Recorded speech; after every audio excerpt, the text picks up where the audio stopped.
بسم اللہ الرحمن الرحیم۔ آج سے ہم نے شروع کرنا ہے فقہ مقارن میں زکوٰۃ کا چیپٹر، کتاب الزکوٰۃ۔ ٹھیک ہے جی، تو سب سے پہلے ہم نے طہارت کو ڈسکس کیا تھا، پھر صلاح، پھر اب یہ کتاب الزکوٰۃ۔ زکوٰۃ جو ہے اس کا جو لغوی معنی ہے، جسے ہم لٹرل میننگ کہتے ہیں، اس کے دو معنی کیے گئے۔ بعض اوقات یہ جو معنی ہوتا ہے نا، اس سے متعلقہ مسائل کو، ایشوز کو سمجھنے میں مدد دیتا ہے۔ ایک تو اس کا معنی کیا گیا نمو، یعنی گروتھ، کسی چیز کا گرو کرنا، اور ایک اس کا معنی کیا گیا ہے تزکیہ، طہارت، پیوریفیکیشن۔ تو زکوٰۃ اس کو اس اعتبار سے بھی کہتے ہیں کہ یہ آپ کے مال کو پاک کر دیتی ہے، یعنی جب آپ زکوٰۃ دیتے ہیں تو آپ کا بقیہ مال کیا ہو جاتا ہے؟ پاک ہو جاتا ہے۔ اگر اس میں کوئی کمی بیشی رہ جاتی ہے تو یہ نہیں جان بوجھ کے انسان حرام کمائے اور پھر اس میں زکوٰۃ دے، مطلب یہ ہے کہ بعض اوقات کوئی کمی بیشی رہ جاتی ہے اور انسان اس پہ نادم بھی ہوتا ہے، تو زکوٰۃ کیا کرتی ہے؟ اس کمی بیشی کو ختم کر دے۔ جیسے صدقہ فطر کا کانسیپٹ ہے کہ روزوں میں کوئی کمی بیشی رہ گئی تو اس نے اس کمی بیشی کو پورا کر دیا۔ تو ایک تو زکوٰۃ کا یہ پہلو ہے کہ زکوٰۃ آپ کے مال کو پاک کر دیتی ہے، تزکیہ کا یہ پہلو ہے۔ دوسرا جو ہے جس کا تعلق گروہ سے ہے، تو وہ بھی قرآن نے اس کی طرف بھی اشارہ کیا ہے کہ جب تم اپنے مال میں سے زکوٰۃ دیتے ہو تو وہ مال کیا ہے؟ بڑھ جاتا ہے۔ وَمَا آتَيْتُم مِّن زَكَاةٍ تُرِيدُونَ وَجْهَ اللَّهِ فَأُولَٰئِكَ هُمُ الْمُضْعِفُونَ۔ اللہ تعالیٰ اس میں برکت ڈال دیتے ہیں۔ برکت سے مراد یہی ہوتی ہے کہ وہ مال جو ہے وہ گرو کرتا ہے۔ بعض اہل علم نے یہ بھی کہا ہے کہ بیسیکلی زکوٰۃ اس مال میں ہے کہ جو مال نامی ہو، مال نامی اسی کو کہتے ہیں جس کے اندر جو ہے جو گرو کر رہا ہو یا جس کے اندر پوٹینشل ہو گرو کرنے کی۔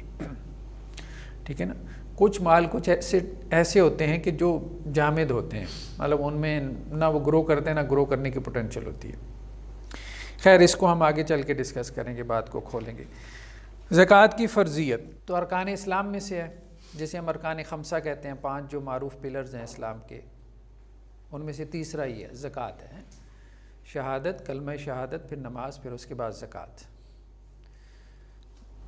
قرآن مجید میں کوئی 82 کے قریب آیات ہیں زکوٰۃ سے متعلق۔ تو سنن کی روایت ہے کہ اللہ کے رسول صلی اللہ علیہ وسلم نے جب حضرت معاذ بن جبل کو گورنر بنا کے بھیجا، ان کو یمن کا گورنر بنا کے بھیجا تھا، ان کو بھی، اور حضرت ابو موسیٰ اشعری کو بھی بھیجا تھا، تو ان لوگوں کو کچھ ہدایات دی تھی۔ تو اللہ کے رسول صلی اللہ علیہ وسلم کا یہ معمول تھا، جب کسی علاقے کا گورنر بنا کے بھیجتے تھے تو کچھ ہدایات دیتے تھے۔ تو اللہ کے رسول نے یہی بات ان کو کہی کہ جب آپ ان کے پاس آئیں تو سب سے پہلے جو ہے وہ انہیں کلمہ کی دعوت دیں، توحید کی دعوت دیں، شہادت اللہ الہ الا اللہ وانی رسول اللہ۔ اگر وہ اس کو مان لیں، پھر اس کے بعد انہیں جو ہے وہ بتائیں کہ ان کے اوپر اللہ نے 5 نمازیں فرض کی ہیں۔ بس اگر وہ اس کو بھی مان لیں تو پھر انہیں بتائیں کہ اللہ نے ان کے مالوں میں زکوٰۃ فرض کی ہے۔ اور پھر اہم بات کیا کی ہے، یہ جملہ اس کو مطلب یاد کر لیں، یہ بہت ضروری ہے۔ پورے زکوٰۃ کے چیپٹر میں نا، اگر ہم چاہتے ہیں کہ جی اعتدال پیدا ہو مسائل میں، اور ہمارے ہاں زکوٰۃ کے باب میں جو لوگوں نے فتوے دیے ہیں، خاص طور پہ جو ہمارے ہاں معاصر جو ہے وہ فتاوی جات ہے، ان میں اکثر و بیشتر ہم دیکھتے ہیں اعتدال سے بہت ہٹے ہوئے ہیں۔ تو یہ ایک جملہ جو رسول اللہ صلی اللہ علیہ وسلم کا ہے، یہ زکوٰۃ کے جو مطلب پورے جو آبجیکٹیوز ہیں نا، ان کو سمیٹ لیتا ہے۔ توحد من اغنیاہم وترد علی فقرائہم، ان کے اغنیاء سے، امراء سے زکوٰۃ لی جائے گی اور فقراء پہ تقسیم کی جائے گی۔ اب ہم اس جملے کی اپلیکیشن دیکھیں گے، مطلب مختلف جگہ پہ کہاں کہاں جو ہے وہ اس کو نظر انداز کیا گیا، خاص طور پہ فتاویٰ کے اندر، اور بری طریقے سے نظر انداز کیا گیا۔ یعنی ایسے لگتا ہے کہ زکوٰۃ امراء کو دی جا رہی ہے اور فقراء سے لی جا رہی ہے، مطلب ایسے فتاویٰ ہیں جہاں فقیر زکوٰۃ دے رہا ہے اور امیر لے رہا ہے۔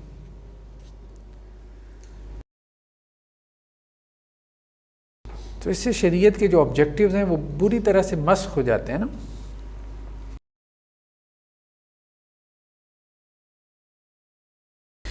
اسی طرح ایک اور روایت میں ہے حضرت علی رضی اللہ عنہ سے، معجم طبرانی کی روایت ہے کہ ان اللہ فرض علی اغنیاء المسلمین فی اموالہم، اللہ نے اغنیاء کے اوپر جو ہے زکوٰۃ فرض کی ہے ان کے مال میں، فقراء کے اوپر نہیں، غرباء کے اوپر نہیں،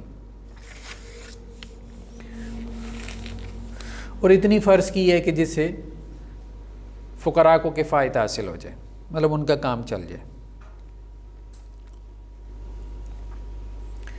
تو مکہ کے اندر زکوٰۃ جو ہے وہ مطلقاً فرض تھی۔ مطلقاً فرض سے مراد یہ ہے کہ اس کی کوئی تحدید نہیں تھی کہ اتنی % آپ نے زکوٰۃ دینی ہے، بس خرچ کرنے کا حکم تھا۔ مکی صورتوں میں ہم دیکھتے ہیں وہاں کھانا کھلانے کا حکم ہے اس طرح سے، جس طرح مکہ میں نماز بھی تھی لیکن متعین نہیں تھی، 5 نمازیں نہیں تھیں، بس نماز کا حکم تھا۔ باقی ایک مدینہ میں آ کے 2 ہجری میں زکوٰۃ فرض ہوئی ہے۔ نیکسٹ کیا ہے جی؟ ترغیب۔ زکوٰۃ کی ادائیگی کی جو ترغیب ہے وہ ہمیں قرآن مجید میں بھی ملتی ہے اور احادیث میں بھی بہت زیادہ ملتی ہے۔ جیسا قرآن میں ہے، اللہ عز و جل نے فرمایا خذ من اموالہم صدقۃ تطہرھم وتزکیہم بہا، ان کے مال میں سے آپ زکوٰۃ لیں، اللہ تعالیٰ اس زکوٰۃ کے ذریعے ان کو پاک کرے گا اور ان کا تزکیہ کرے گا۔ تزکیہ نفس میں سب سے اہم کردار اگر کسی چیز کا ہے تو وہ کیا ہے؟ انفاق کا ہے۔ انفاق کے بغیر قرآن مجید میں تزکیہ نفس کا کوئی کانسیپٹ نہیں۔ مطلب ایک آدمی سارا دن روزہ رکھے، ساری رات تہجد پڑھے، اگر وہ بخیل اور کنجوس ہے اس کا تزکیہ نفس کبھی نہیں ہو سکتا۔ قرآن نے کہا نا لن تنالوا البر حتی تنفقوا مما تحبون، نیکی کی تم گرد کو بھی نہیں پہنچ سکتے، نیک ہونا تو دور کی بات، تم نیکی کو چھو بھی نہیں سکتے جب تک کہ خرچ کرنے والے نہ بن جاؤ۔ تو قرآن نے جو جیسے کہتے ہیں نا پرسنالٹی ڈیولپمنٹ، کہ آپ کے اندر سے رذائل نکل جائیں، بری چیزیں نکل جائیں، اچھی چیزیں آ جائیں، اس کے لیے جس چیز کو بنیاد کا پتھر بنایا ہے نا، کہ جس نے اس رستے پہ چلنا ہے تو وہ سلوک کی جسے کہتے ہیں منزلیں طے کرنی ہیں، قرآنی سلوک کی، تو اس میں سب سے اہم چیز، امپورٹنٹ، سب سے زیادہ جس کا ذکر آتا ہے، سب سے بنیادی چیز وہ انفاق ہے، اللہ کے راستے میں خرچ کرنا۔ اور کہاں سے شروع ہوگا؟ زکوٰۃ سے، ظاہری بات ہے وہ فرض ہے۔ تو یہاں پہ بھی تزکیہ کا ذکر ہے کہ اللہ تعالیٰ جو ہے وہ ان کا تزکیہ کرے گا، کیونکہ دیکھیں نا جتنی بھی انسان کے نفس میں برائیاں ہیں، اگر آپ ان کا نچوڑ نکالیں نا تو اس کے پیچھے وجہ کیا ہے؟ حب دنیا، اور حب دنیا کی وجہ کیا ہے؟ حب مال، مال کی محبت، اور مال کی محبت جو ہے وہ اب اس کے پیچھے بنیاد کیا ہوتی ہے؟ لالچ ہے، کنجوسی ہے، بخیلی ہے، یہ سب جو رذائل ہیں یہ مال خرچ کرنے سے دور ہوتے ہیں، اور جتنے یہ بڑھتے چلے جاتے ہیں اتنے نفس کے اندر جو ہے وہ کمپلیکیشن، نفس کے مسائل بڑھتے چلے جاتے ہیں۔ مطلب صرف اس کی آخرت کے اعتبار سے نہیں، دنیاوی اعتبار سے بھی، دنیاوی اعتبار سے بھی۔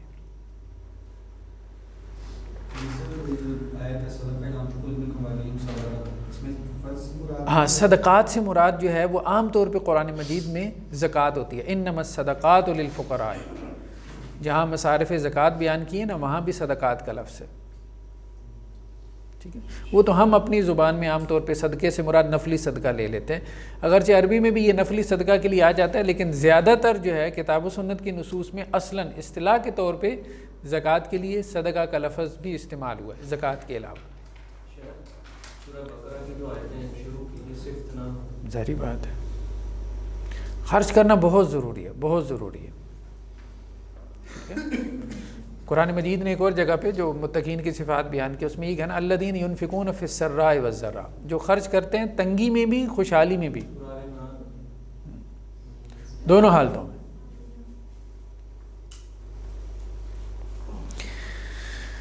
تو قرآن مجید میں بہت سارے مقامات پہ اللہ تعالیٰ نے جہاں متقین کی صفات بیان فرمائی تو وہاں پہ بھی اس چیز کا ذکر کیا ہے۔ جیسے ایک جگہ پہ کہا متقین کی صفات بیان کرتی وفی اموالہم حق للسائل والمحروم، وہ محروم کو اور سائل کو، دو کیٹیگریز ہیں نا، ایک وہ جو سوال کر رہا ہے اور ایک وہ ہے جو سوال نہیں کر رہا، اپنی سفید پوشی کی وجہ سے، دونوں کو دیتے ہیں ان کا حق سمجھتے ہوئے، احسان کرتے ہوئے نہیں، ان کا حق سمجھتے ہوئے۔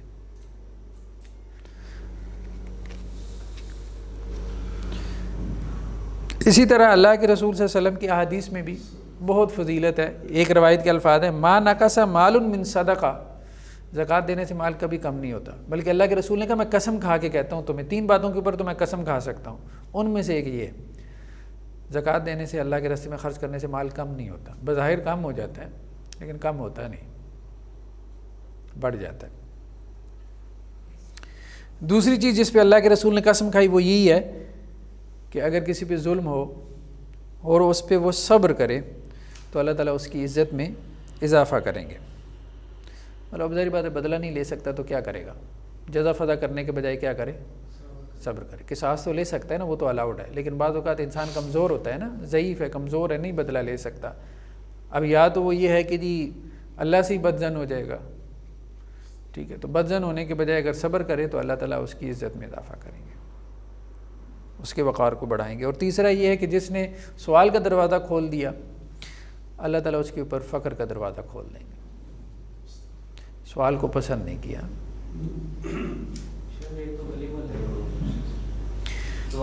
ہاں نہیں، یہاں سوال کرنے سے مراد یہ ہے کہ جو انسان جو ہے نا ویسے سوال کرتا ہے، ٹھیک ہے، مطلب جیسے کہتے ہیں جی میرے اوپر صدقہ کر دیں، میرے اوپر خیرات کر دیں مجھے، ٹھیک ہے.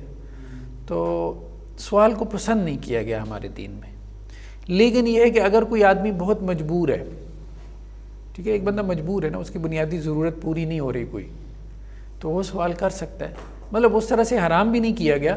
لیکن بات پھر وہ یہ کہ جیسے ہمارے ہاں سوالی نظر آتے ہیں ہر چوک پہ کھڑے ہوئے، تو اس کو سامنے رکھتے ہوئے کہ سوال جو ہے نا جس طرح سے لوگوں نے اس کو اتنا وہ عام کر لیا تو وہ مناسب نہیں. باقی یہ ہے کہ قرض کا سوال کیا جا سکتا ہے، اگرچہ پسندیدہ وہ بھی نہیں ہے، سوال ہی ہے. اب دیکھیں نا اللہ کے رسول صلی اللہ علیہ وسلم مطلب اس حد تک کرتے تھے کہ صحابہ سے سوال نہیں کرتے تھے، قرض بھی لیتے تھے تو یہود سے لیتے تھے. اللہ کے رسول جب دنیا سے گئے تو ایک یہودی سے آپ نے قرض لیا ہوا تھا، اور آپ کی جو زرہ تھی وہ رہن تھی اس کے پاس، یعنی جس سے جو ہے وہ آپ کا تعلق تھا. مطلب یہ ہے نا کہ وہ محسوس ہوتا تھا نا، کیونکہ اپنے کسی ساتھی سے مانگیں گے تو ہو سکتا ہے وہ تو کہ اللہ کے رسول آپ ایسے ہی لے لیں تو اللہ کے رسول نہیں کرتے تھے. آپ کے لیے کیا قرض، مطلب تو اللہ کے رسول اس سے لیتے تھے جہاں تکلف تھا، کہ جس نے واپسی لینا تھا.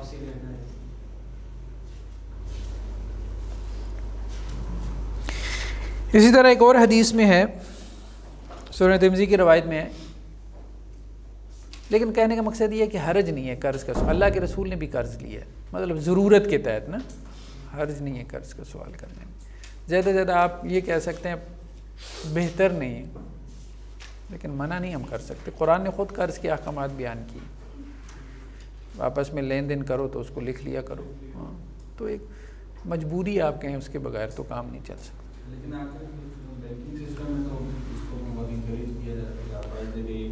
ہاں یہ ٹھیک نہیں ہے نا کہ آپ اپنی، اب یہ بات کی جا سکتی ہے، ایک ہے ضرورت کے لیے قرض لینا اور ایک ہے آسائش کے لیے لینا. تو بندہ اپنی آسائش کے لیے جو ہے نا قرض نہ لے.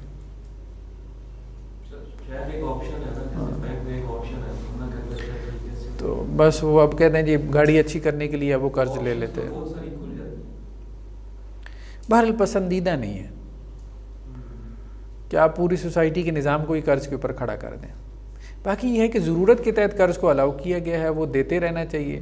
بلکہ اللہ تعالیٰ نے جو قرض دینے والا ہے پھر اس کو، مسند احمد کی ایک روایت میں کہ جو کسی کو قرض دیتا ہے، اب مثال کے طور پہ اس نے کسی کو قرض دیا 1 ماہ کے لیے 1000 روپیہ دیا، تو ہر دن کے اعتبار سے اس کو اتنا صدقہ کرنے کا اجر ملتا ہے.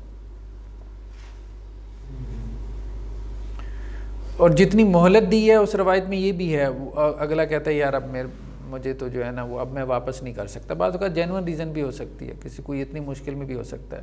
اس دن کے بعد سے اگر اس کی مہلت بڑھا دے تو اس کو اس سے 2 گنا ہر روز کے اعتبار سے اجر ملتا ہے. یہ تو ہے قرض اس کے لیے، قرض دینے والے کے لیے، یعنی اس کو تو موٹیویٹ کیا کہ بھائی لوگوں کی ضروریات ہوتی ہیں تم تو دو، یعنی جو صاحب مال ہے. اچھا جو لینے والا ہے اس کی نفسیات یہ نہیں بنائی کہ تم لینے کی طرف بڑھو. مطلب دین نے اس طرح سے بیلنس کیا ہے نا. اللہ کے رسول صلی اللہ علیہ وسلم نے فرمایا کہ جب تم صدقہ کرتے ہو تو اللہ تعالیٰ تم میں سے کسی صدقے کو کیا کرتے ہیں؟ اس طرح سے پالتے ہیں جیسے تم میں سے کوئی اپنے گھوڑے کے بچھیرے کو پالتا ہے، اور اس کو وہ پہاڑ کے برابر کر دیتے ہیں۔ اور یہی اللہ تعالیٰ کی یہ بات جو قرآن مجید میں جیسے آئی ہے، ٹھیک ہے، راوی نے کہا کہ وَهُوَ الَّذِي يَقْبَلُ التَّوْبَةَ عَنْ عِبَادِهِ وَيَأْخُذُ الصَّدَقَاتِ يَمْحَقُ اللَّهُ الرِّبَا وَيُرْبِي الصَّدَقَاتِ، اللہ تعالیٰ ربا کو مٹاتے ہیں اور صدقات کو بڑھاتے ہیں، تو اسی طرح سے اللہ تعالیٰ بڑھاتے ہیں۔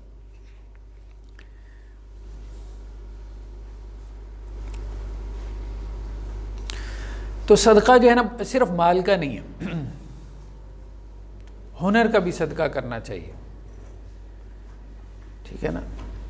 آپ کو اللہ تعالیٰ نے کوئی سکل دی ہے، کوئی آپ کا پروفیشن ہے، اس کا بھی صدقہ نکالتے رہنا چاہیے۔ جیسے آپ یہ صدقہ کر رہے ہیں، نہیں، ان کا تو ظاہری بات ہے، جیسے وہ علم والا وہ تو ہے ہی ہے۔ بعض اوقات ہوتا ہے نا کچھ لوگ وہ بڑا چھپا چھپا کے رکھتے ہیں، ٹھیک ہے، مطلب ان کے پاس کوئی سکل ہے نا تو وہ اس کو بہت چھپا چھپا کے رکھتے ہیں۔ ٹھیک ہے، کچھ چھپا بھی لیں، لیکن یہ ہے کہ کچھ نہ کچھ اس کا صدقہ کرنا چاہیے تاکہ وہ خیر جو ہے وہ جاری رہے۔ یا کسی غریب کو کوئی چیز سکھا دی، ٹھیک ہے، آپ کے پاس کوئی سکل ہے، کسی غریب کو سکھا دی، اس لیے سکھا دی کہ وہ 2-4 پیسے کما لے گا، یہ بھی صدقہ ہی ہے نا، صدقہ ہے۔ بلکہ یہ تو اس کو اپنے پاؤں پہ کھڑا کرنے والی بات ہے۔ آپ کو پروگرامنگ آتی ہے، آپ کو اچھی جو ہے وہ ویب سائٹ ڈیزائن کرنا آتی ہے، ایپ بنانا آتی ہے، تو اب ہمارے کچھ ساتھی ہیں وہاں کامسر یونیورسٹی کے کمپیوٹر سائنس کے، تو وہ مدارس میں جاتے ہیں اور بچوں کو فری میں سکھاتے ہیں، پروگرامنگ سکھاتے ہیں، ویب ڈیزائننگ سکھاتے ہیں۔ وہی جو وہاں بچہ جو ہے وہ 4 سال میں وہ کمپیوٹر سائنس کرتا ہے، بی ایس کرتا ہے، 15-20 لاکھ ادا کرتا ہے، وہ 1 سال جا کے مدرسے میں فری میں سکھاتے ہیں ان کو، ٹھیک ہے، اور وہ یہی کہتے ہیں ہم صدقہ کر رہے ہیں اپنے اس ہنر کا۔ تو اچھی مطلب لوگوں کے اندر یہ کانسیپٹ ہے، اچھی بات ہے۔ ترہیب، قرآن مجید میں بھی بہت ڈراوا ہے زکوٰۃ نہ ادا کرنے والوں کے لیے۔ تو زکوٰۃ مطلب اسی طرح سے فرض ہے جیسے نماز فرض ہے۔ کچھ لوگ نماز ادا کر لیتے ہیں لیکن زکوٰۃ میں بہت سستی کرتے ہیں، 20 سال سے زکوٰۃ پینڈنگ پڑی ہوئی ہے، نکال دینا چاہیے۔ تو قرآن کا جو لوگ سونے اور چاندی کو کیا کرتے ہیں؟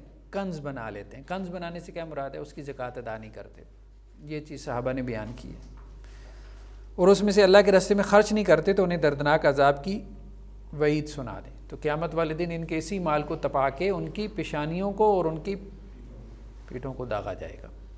یہی چیز حدیث میں بھی ملتی ہے، یعنی جس مال کی زکوٰۃ ادا نہیں کی گئی وہی مال جہنم میں تپا کے اس کو عذاب دیا جائے گا۔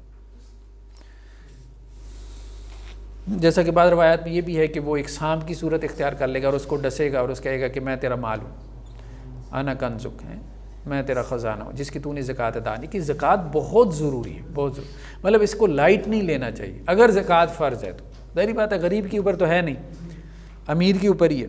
کچھ لوگ 1 سال پہلے ہی اپنی زکوٰۃ دے دیتے ہیں۔ ہاں وہ آگے آ رہا ہے، بالکل جائز ہے۔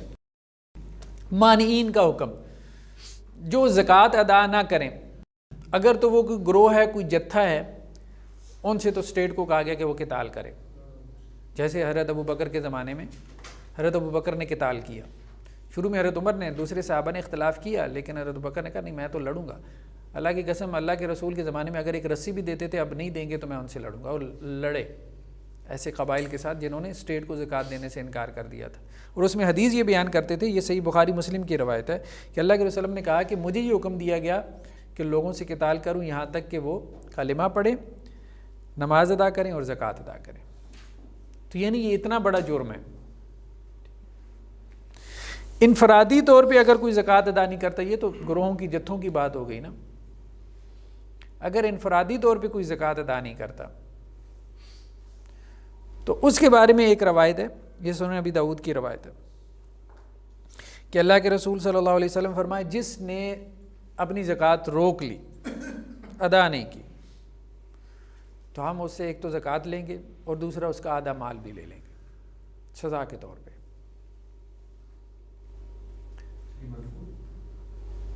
جی مرفوع روایت ہے۔ لیکن ائمہ میں اس بارے میں اختلاف ہے، صرف امام احمد اس کے قائل ہیں، باقی ائمہ اس کے قائل نہیں ہیں، وہ اس کی سند پر اعتراض کرتے ہیں، لیکن امام احمد کہتے ہیں کہ اس کی سند ٹھیک ہے۔ امام احمد سے سوال ہوا، انہوں نے کہا اس کی سند صالح ہے، صالح الاسناد۔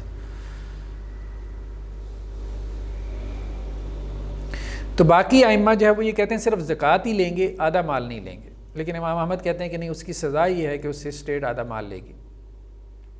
لیکن زکوٰۃ میں اور ٹیکس میں بہت فرق ہے، یہ ٹیکس نہیں ہے، زکوٰۃ ہے۔ اسلام نے زکوٰۃ کا نظام رائج کیا، ٹیکسیشن جو ہے نا یہ اسلام میں یہ ظلم ہے۔ اللہ کے رسول نے فرمایا صاحب مقص کے اوپر اللہ کی لعنت ہو۔ صاحب مقص اس زمانے میں ہوتا تھا جو چنگی لیتے تھے، محصول جسے ہم کہتے ہیں، گزرنے کے لیے نا، جیسے آپ کسی راستے سے گزرتے تھے تو وہ لیتے تھے، جیسے عام طور پہ رومنز میں تھا، تو اللہ کے رسول نے اس پہ لعنت بھیجی۔ ٹھیک ہے، تو یہی ٹول پلازا یہ سب ٹیکس ہی ہے اور کچھ بھی نہیں۔ ٹیکسیشن کا نظام بیسیکلی جو ہے وہ اسلام میں نہیں ہے، الاؤڈ نہیں ہے، جائز نہیں ہے، بلکہ یہ ایک ظالمانہ نظام ہے۔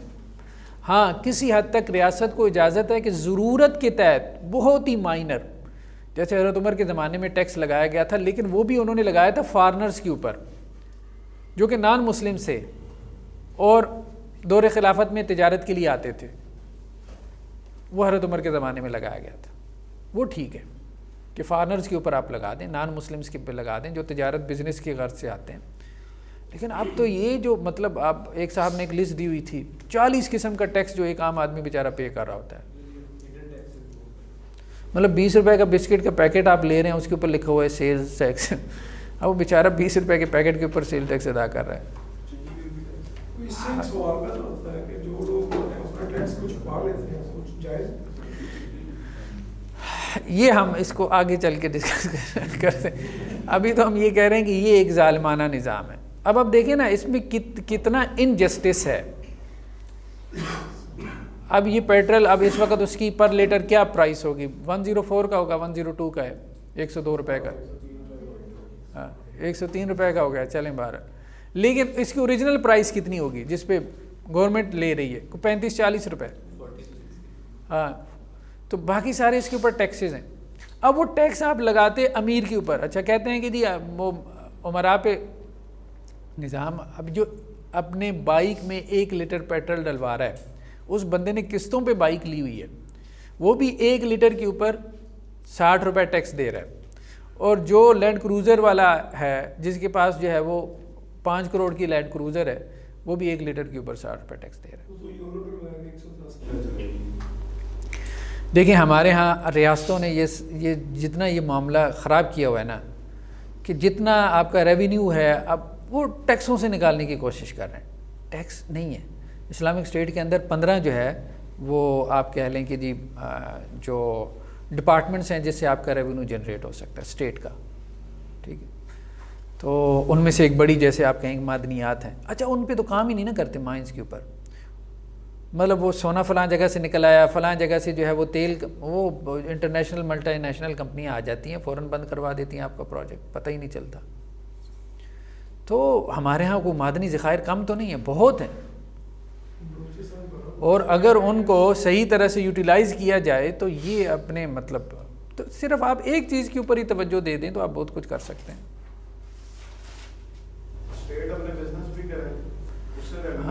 ہاں امپورٹ ایکسپورٹ کو بڑا انڈسٹری لگائے، مطلب یہ سب کچھ ہے نا، لیکن یہ سب کچھ مطلب ایک ہی چیز ان کو نظر آتی ہے، مطلب جب آپ نے ریونیو جو ہے بڑھانا ہے تو اس کو ٹیکس لگا، وہ ٹیکس بھی جو ہے وہ کس پہ، سیلری پرسن کے اوپر، اس کا دائرہ مزید، اس بیچارے سے کیا نچوڑ لیں گے آپ، وہ تو ایک ایسا لیمو ہے جو 10 دفعہ نچوڑا جا چکا ہے۔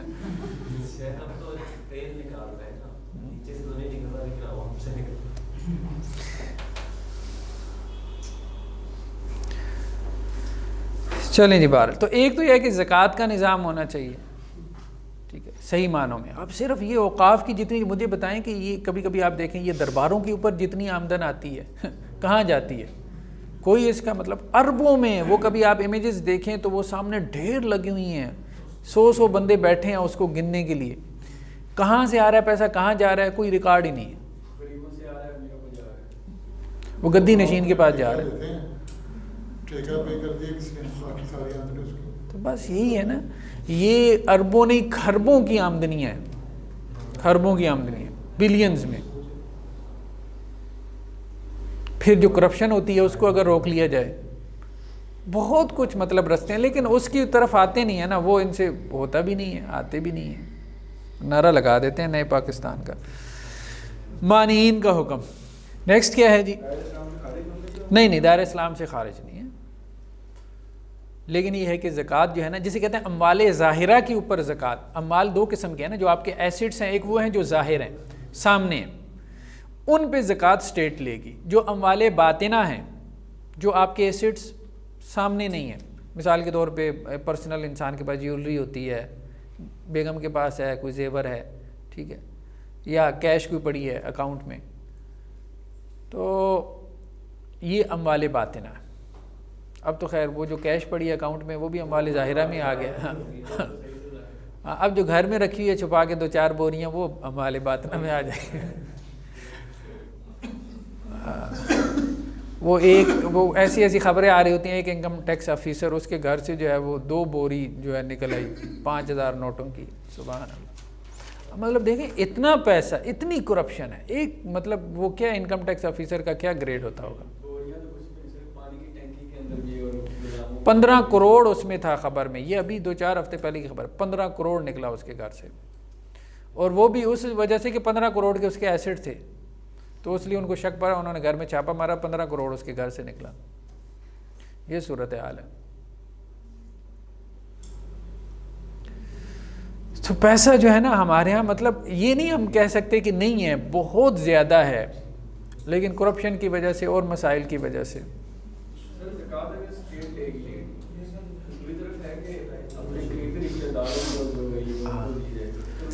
تو وہ یہی ہے نا کہ اموال ظاہرہ کی زکوٰۃ اسٹیٹ لے گی، اموال باطنہ جو ہے نا ان کی زکوٰۃ آپ، یعنی جو اسٹیٹ کے دائرے میں آ گئے نا.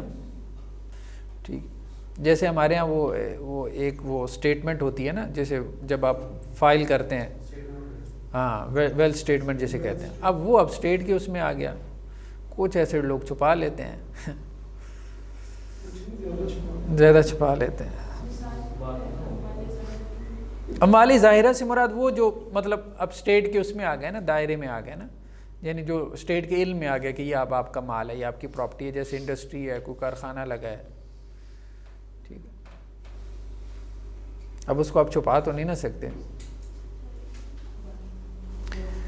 وجوب. زکوٰۃ کس پر واجب ہے؟ مسلمان کے اوپر، ٹھیک ہے، جو صاحب نصاب ہے. تو 2 شرائط ہیں اس کی. مال جو ہے وہ زائد ضرورت ہو، آپ کی جو نیسیسٹی ہے اس سے زائد ہو. جو ضرورت کا مال ہے اس پہ زکوٰۃ نہیں ہوتی. مثال کے طور پہ آپ کا ایک گھر یہاں پہ ہے، کراچی میں، ایک اسلام آباد میں ہے، ٹھیک ہے، ذاتی ہے نا، ذاتی رہائش کے لیے، اس پہ زکوٰۃ نہیں ہے. گاڑیاں آپ کے گھر میں 5-7 کھڑی ہیں، جب تک ذاتی ہیں، ذاتی ضرورت کے لیے. اگر آپ نے ایک گاڑی بھی رینٹ کار پہ دے دی، میران بھی ہوئی، تو اب یہ بزنس ایسٹ بن گیا، اب زکوٰۃ ایسٹ ہے. پرسنل یوز جو ہے نا وہ آپ کے ذات کے لیے. دیکھیں آپ جتنا مرضی عالیشان گھر بنا لیں، ٹھیک ہے، 10 کروڑ کا گھر ہے اگر آپ کا، تو یہ ذاتی ضرورت کے لیے نا، مطلب ذاتی استعمال میں ہے. ضرورت نہ بھی ہو، آپ عشائش کہہ لیں، لیکن ذاتی ہے نا. نہیں 2 بنائیں 12 بنائیں، ہمیں اس سے کیا، مطلب وہ زکوٰۃ ایسٹ نہیں ہے.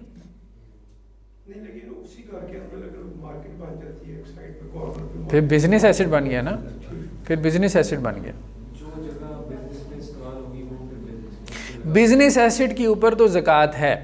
جو چیز ذاتی استعمال میں ہے، بھلے آپ کے گھر میں بہت مہنگا فرنیچر پڑا ہے، دیار کی لکڑی کا ہے، ٹھیک ہے، زکوٰۃ ایسٹ نہیں ہے.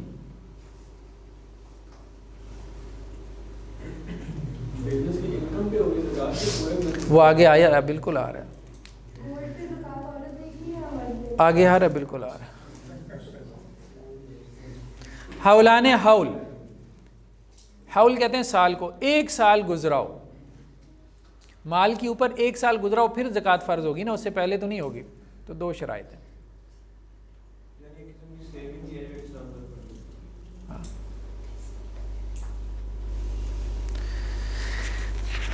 بچے اور مجنون کی زکوٰۃ. بچے کے مال میں بھی سے زکوٰۃ ہوگی، جیسے کوئی یتیم بچہ ہے، اس کا کوئی ایسٹ ہے، ٹھیک، زکوٰۃ ہوگی. کوئی مجنون ہے، اس کے مال میں سے بھی زکوٰۃ ہوگی. کون دے گا؟ اس کا گارڈین، اس کا سرپرست، جو اس کے مال کیئر کر رہا ہے. جیسا کہ ایک روایت ہے، اگرچہ یہ مرسل روایت ہے،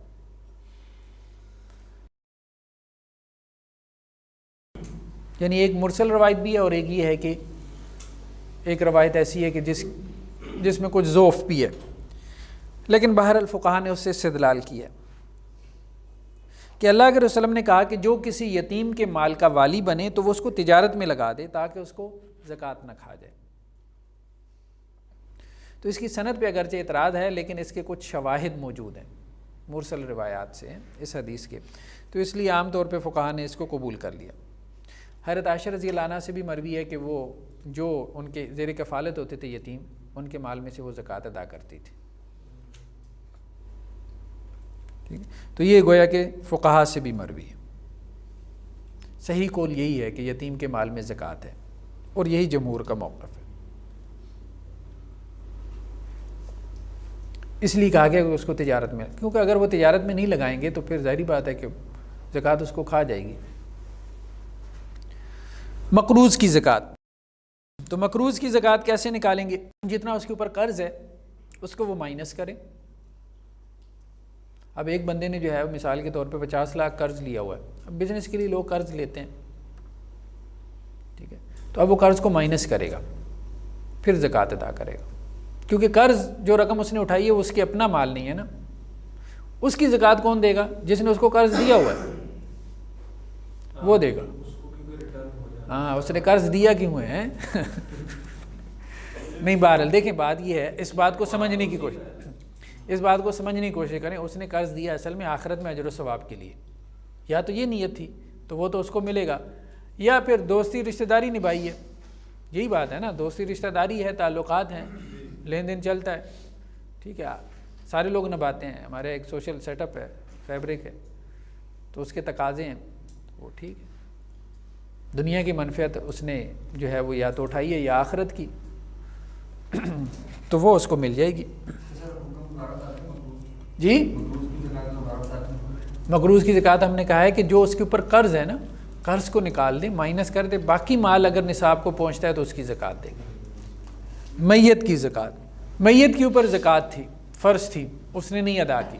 اب وہ کچھ ترکہ چھوڑ کے مر گیا، فوت ہو گیا، تو کیا اس کے مال میں سے زکوٰۃ ادا کی جائے گی؟ تو ائمہ ثلاثہ کا موقف یہی ہے کہ زکوٰۃ ادا کی جائے گی.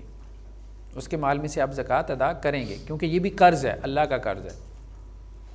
جب قرض ادا کریں گے سب سے پہلے، ترکے کی تقسیم سے پہلے، تو اللہ کا قرض بھی ادا کریں گے. امام ابو حنیفہ کہتے ہیں کہ نہیں، اس کے مال میں سے زکوٰۃ ادا نہیں کی جائے گی، کیونکہ یہ عبادت ہے. یہ جب تک وہ زندہ تھا تو اس کی عبادت مقبول تھی، مرنے کے بعد اس کی عبادت مقبول نہیں.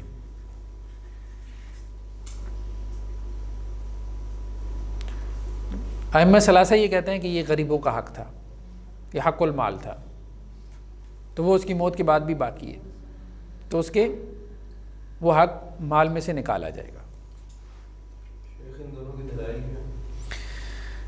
جی، حضرت عبداللہ ابن عباس سے روایت ہے، یہ شیخین کی روایت ہے. شیخین سمجھتے ہیں نا، بخاری مسلم کی. تو شیخین سے مراد یہ ہوتی ہے کہ یہ روایت امام بخاری نے بھی نقل کی ہے، امام مسلم نے بھی نقل کی ہے، لیکن اس کا جو صحابی ہے وہ ڈیفرنٹ ہے. صحابی ڈیفرنٹ ہے، راوی ڈیفرنٹ ہے. ٹھیک ہے. اور ایک اور اصطلاح استعمال ہوتی ہے متفقن علیہ. متفقن علیہ کا مطلب یہ ہے کہ اب راوی پہ بھی اتفاق ہو گیا، ان کا راوی بھی کیا ہے، سیم ہے. تو یہ شیخین کی روایت ہے، یعنی صحیحین کی روایت ہے کہ ایک آدمی اللہ کے وسلم کے پاس آیا تو اس نے کہا کہ یہ پہلے بھی گزری ہے کہ میری والدہ فوت ہو گئی اور اس کے اوپر کچھ روزے تھے، تو کیا میں ادا کروں؟ تو اللہ کے رسول نے کہا کہ تیری والدہ کے اوپر اگر قرض ہوتا تو کیا تو اس کو ادا کرتا؟ تو اس نے کہا ہاں. تو اللہ کے رسول نے کیا کہا؟ اللہ کا قرض زیادہ اس بات کا حقدار ہے کہ اس کو ادا کیا جائے. ٹھیک ہے. تو روزوں کے بارے میں جب اللہ کے رسول نے یہ کہا ہے کہ اللہ کا قرض ادا کرنا چاہیے تو زکوٰۃ کے بارے میں بھی یہ ہے ائمہ ثلاثہ کی دلیل. اور امام ابو حنیفہ کی دلیل تو وہی ہے کہ یہ عبادت ہے، بیسیکلی حق العبد ہے. ٹھیک ہے، یہ عبادت ہے اور عبادت اس کی زندگی کے ساتھ ختم ہو گئی. تو میت کی زکوٰۃ، نیت نہ بھی ہو تو روزہ رکھا جا سکتا ہے، حج کیا جا سکتا ہے، کوئی ایسا ایشو. کچھ چیزوں کا نصوص میں تذکرہ آ گیا. زکوٰۃ کی نیت،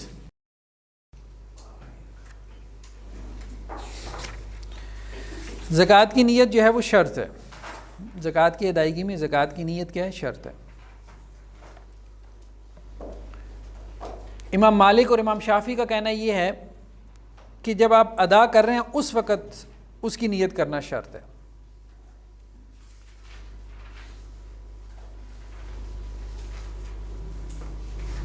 ادائیگی کے وقت شرط ہے. امام احمد کہتے ہیں کہ پہلے بھی نیت کر سکتے ہیں، ادائیگی سے پہلے بھی نیت کر سکتے ہیں. ٹھیک، بہرحال کوئی اتنا وہ گہرا مسئلہ نہیں ہے، اختلافی. ہاں ایک بات البتہ ہے جو پریکٹیکل ہے، وہ یہ ہے کہ لوگ کسی کو قرض دیتے ہیں، بندہ قرض واپس نہیں کرتا تو وہ کہتے ہیں ہم اس کو زکوٰۃ کنسیڈر کر لیں. یہ درست نہیں ہے. آپ نے جب اس کو دیا تھا قرض کی نیت سے دیا تھا، زکوٰۃ کی نیت سے نہیں دیا. یا تو آپ نے اسے وہ دیتے ہوئے زکوٰۃ کی نیت کر لی ہو. ٹھیک ہے، بھلے آپ نے اس کو نہ بتا، قرض نہ کہیں، ویسے ہی بندہ کہہ دے اس نے مانگا ہے، آپ تھوڑا اس کو کہیں کہ جی ہاں میں تمہیں قرض دے رہا ہوں، یہ جملہ بولتا تو کوئی بھی نہیں ہے نا.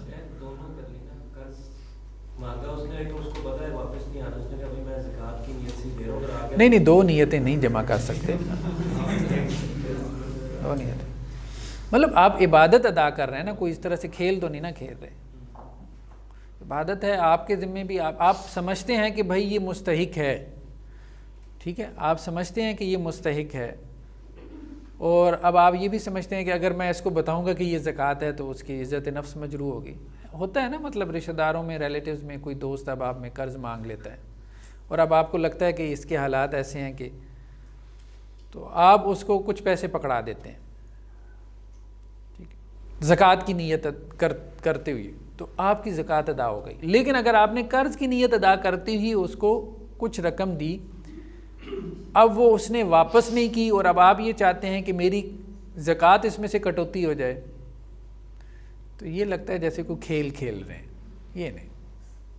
زکوٰۃ کی رقم بغیر بتائے دی جا سکتی؟ ہاں بالکل دی جا سکتی.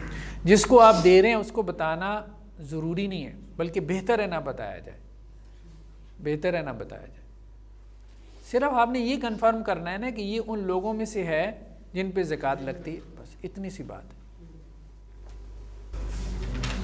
تو زکوٰۃ جو ہے وہ اللہ تعالیٰ نے بندے کے اوپر فرض کی ہے، اس نے اپنا یہ فرض ادا کرنا ہے. ٹھیک ہے، یہ نہیں بعد میں نیتیں بدل کے جی وہ فلاں جگہ پہ کٹ جائے، میرا فلاں جگہ پہ، مطلب میں اپنا حساب پورا رکھوں، یا اللہ میرا حساب سیدھا ہونا چاہیے، آپ جہاں مرضی جائیں. نہیں، یہ نہیں. کہتے ہیں بندے نے کسی سے تقریباً 50 سال کا لینا تھا تو ڈاکو آ گئے. البتہ یہ ہے کہ کسی کے ساتھ کوئی سنیچنگ ہو گئی، ٹھیک ہے، اس کو بندہ عام نفلی صدقہ کنسیڈر کر سکتا ہے، اس میں کوئی حرج نہیں، چاہے نیت نہ بھی ہو. انشاءاللہ سے اس میں وہ صدقے کا ثواب ملے. اس میں کچھ حدیثوں میں اشارے ہیں، ٹھیک ہے، لیکن یہ نہیں. دوسرا کہہ جی ادائیگی کا وقت.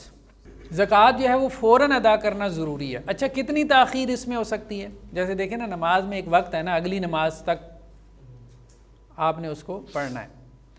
تو زکوٰۃ میں اگلی زکوٰۃ فرض ہونے تک ادا ہو سکتی ہے، مطلب 1 سال آپ کے پاس ہوتا ہے، اتنی تاخیر آپ کر سکتے ہیں. مثال کچھ لوگ کہتے ہیں جی ہم اگلے کو اکٹھا نہیں پکڑانا چاہتے، ہم اس کی منتھلی لگا دیتے ہیں، تو لگا دیں اگر آپ اس میں بہتری سمجھتے ہیں. لیکن اگلے سال سے پہلے پہلے ادا کرنی ہے، اس سے زیادہ تاخیر یہ درست نہیں ہے۔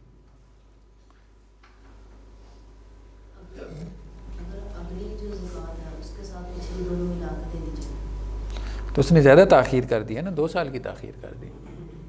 اگر تو یہ ہے کہ لا علمی کی وجہ سے ایسا ہوا ہے تو پھر تو چلیں اور بات ہے، لیکن جان بوجھ کے تو یہ ٹھیک نہیں ہے۔ اللہ کے رسول صلی اللہ علیہ وسلم کی ایک حدیث ہے، صحیح بخاری میں ہے، کہ آپ صلی اللہ علیہ وسلم نے عصر کی نماز پڑھائی،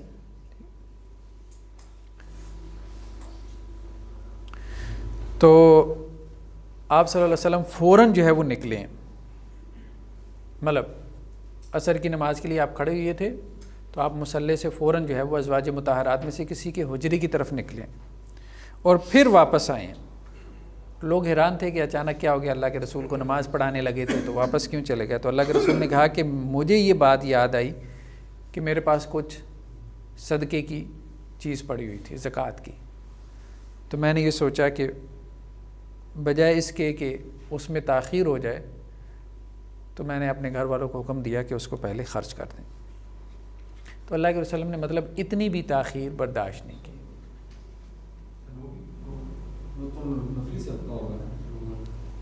نہیں، نفلی میں تو ویسے ہی تاخیر ہو سکتی ہے، نفلی کا تو کوئی وقت ہی نہیں ہے۔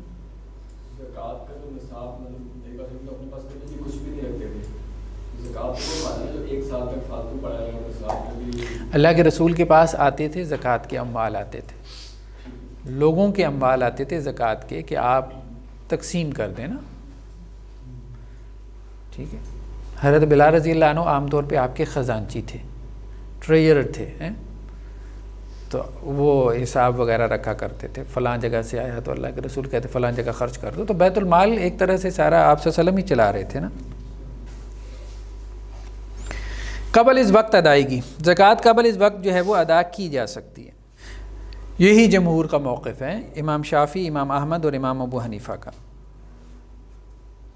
امام مالک کے نزدیک قبل اس وقت ادائیگی درست نہیں ہے، وہ کہتے ہیں سال کے بعد فرض ہوگی نا، جب فرض ہوگی تو پھر ادا کرو گے، لیکن ائمہ ثلاثہ کہتے ہیں کہ نہیں، ضرورت مند کی ضرورت کو سامنے رکھتے ہوئے آپ فرض ہونے سے پہلی، کہ اگر کوئی ضرورت مند آپ کے پاس آ گیا اور آپ کو پتہ ہے کہ بھئی سال کے اینڈ پہ میری اتنی زکوٰۃ نکلتی ہے، پچھلے سالوں کا حساب کرتی ہے، تو آپ قبل اس وقت جو ہے وہ اپنی زکوٰۃ ادا کر دیتے ہیں تو یہ ادا ہو جاتی ہے۔ جمہور کا موقف یہی ہے اور یہی بات درست معلوم ہو رہی ہے۔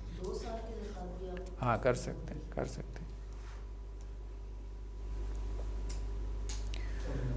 تو اس میں اختلاف وہی ہے کہ اس کو کس سے مشابہت دیں، عبادت سے یا حق المال سے۔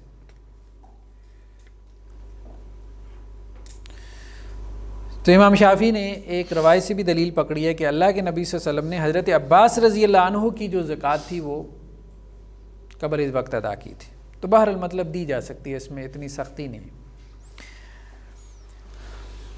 زکوٰۃ ادا کرنے والے کو دعا دینا، یہ بھی رسول اللہ علیہ وسلم کے معمول میں تھا کہ جب لوگ آتے تھے زکوٰۃ اپنی نکال کے لاتے تھے تو اللہ کے رسول ان کے لیے دعا کرتے تھے۔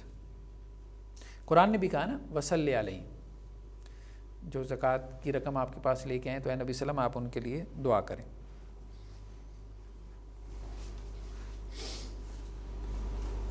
کوئی بھی دعا دی جا سکتی ہے، اللہ تعالیٰ تمہارے مال میں برکت دے، مطلب یہ مسنون عمل ہے۔ مال مشترک کی زکوٰۃ، جیسے کوئی کمپنی ہے اس میں بہت سارے لوگوں کے شیئرز ہیں، مال مشترک کی جو زکوٰۃ ہے امام ابو حنیفہ اور امام مالک کے نزدیک ہر شیئر ہولڈر کا جو شیئر ہے وہ نصاب کو پہنچے گا پھر زکوٰۃ ہوگی۔ بات سمجھ رہے ہیں نا؟ اصل میں اختلاف اس میں ہو گیا کہ مال کے اوپر زکوٰۃ ہے یا پھر ہر شیئر ہولڈر کے اوپر زکوٰۃ ہے۔ تو امام ابو حنیفہ اور امام مالک کے نزدیک شیئر ہولڈر کے اوپر زکوٰۃ ہے۔ جب شیئر ہولڈر پہ زکوٰۃ ہوگی تو اب اس کا اپنا مال جب نصاب کو پہنچے گا، وہ نصاب ہم آگے پڑھیں گے، تو پھر زکوٰۃ ہوگی نا، ہر ایک کے اوپر وہ اپنی اپنی زکوٰۃ دے گا، اور یہی رائے درست ہے۔ دوسری رائے کیا ہے امام شافعی کی؟ وہ یہ کہتے ہیں کہ مال کے اوپر زکوٰۃ ہے۔ تو مال اگر نصاب کو پہنچ گیا، 100 بندوں کا مال تھا مثال کے طور پہ، وہ ملا کے اگر نصاب کو پہنچ گیا تو اس مال میں سے زکوٰۃ نکالی جائے گی 2.5%۔ اگر تو جیسے بینک میں آپ کا پیسہ پڑا ہے، کمپنی نے کاٹ لیا، بینک نے زکوٰۃ کاٹ لی، تو آپ کی زکوٰۃ ادا ہوگی۔ اب وہ اگر صحیح جگہ نہیں خرچ کر رہے تو وہ رسپانسیبل ہے، آپ کی زکوٰۃ ادا ہو گئی، لیکن یعنی فرض ادا ہو گیا۔ آپ اپنی تسلی کے لیے اپنی زکوٰۃ دینا چاہتے ہیں تو دیکھیں وہ آپ کی طرف سے صدقہ ہی ہو جائے گا، یہ تو نہیں کہ اس کا کوئی ثواب ضائع ہوگا، ثواب تو نہیں ضائع ہوگا۔ ہیلا گر کی زکوٰۃ، ہیلا گر، ہیلا سمجھتے ہیں؟ امام ابو حنیفہ اور امام شافعی کے نزدیک جو ہے نا وہ ہیلا گر سے زکوٰۃ نہیں لی جائے گی، لیکن یہ بات غلط ہے۔ صحیح موقف امام احمد اور امام مالک ہے کہ ہیلا گر سے زکوٰۃ لیں گے۔ ہیلا گر کون ہے؟ ہیلا گر وہ ہے جو زکوٰۃ سے بچنے کے لیے ہیلے کر رہا ہے، اللہ کے ساتھ کھیل تماشا لگایا ہوا ہے۔ وہ یہود کی بستی کا یاد ہے نا، جن کو اللہ نے کہا تھا کہ ہفتے کو مچھلیاں نہیں پکڑنی، تو وہ کیا کرتے تھے؟ ہفتے کو ہانگ کے لے آتے تھے تالابوں میں مچھلی، پکڑتے تھے اتوار کو، کہتے تھے پکڑی تو اتوار کو ہے۔ ہیلا کہتے ہیں اللہ کے ساتھ چلاکیاں کرنا۔ ٹھیک، تو ایک صاحب نے کتاب لکھی کتاب الہیل کے نام سے، اس میں کوئی 16,000 ہیلے ہیں، صرف 16,000 ہیں۔ کس طرح جو ہے وہ آپ اللہ کے حکم سے بچ سکتے ہیں۔ ہیلے کا مقصد یہ ہوتا ہے، آپ مفتی صاحب کے پاس جاتے ہیں، آپ مفتی صاحب کو کہتے ہیں کہ جی مثال دی تھی نا آپ کو میں نے،